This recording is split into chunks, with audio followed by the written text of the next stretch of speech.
raids on higher caste villages. They even tracked down Fulan's ex-husband and beat him violently as payback for all he had done to her. News of her exploits spreads through the lower caste communities, and they start cheering her on. They call her the Beautiful Bandit.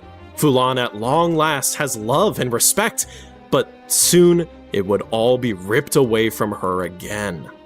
In 1980, two former members of the bandit gang get released from prison, a man named Suram Singh and his brother.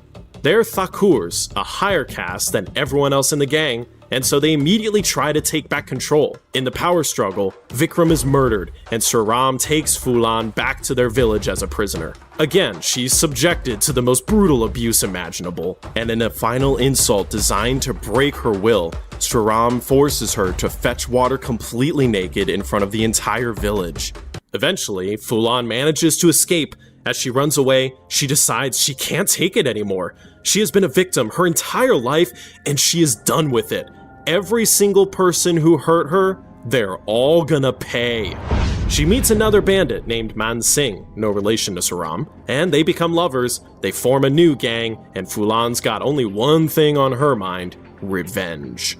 On February 14, 1981, she arrives at the Thakur village with her new bandit gang and demands that Suram Singh and his brother be brought out. The villagers claim they're not there, so Fulan makes a decision. She orders 22 Thakur men from the village to be tied up and led down to the river. These same men watched Suram humiliate and abuse her and did nothing.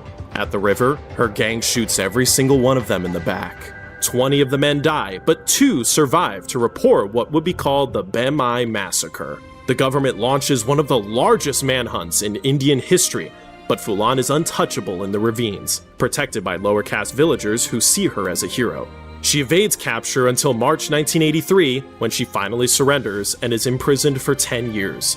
Now, usually these tragic stories end here, but Fulan's takes another improbable turn. In 1994, her charges are dropped, and she's released from prison. She decides to run for government office, and in 1996, she gets elected to parliament. Her campaign focuses on improving conditions for poor villages and stopping child marriages. She becomes a national icon and a hero to those in the lower castes, known as the Bandit Queen.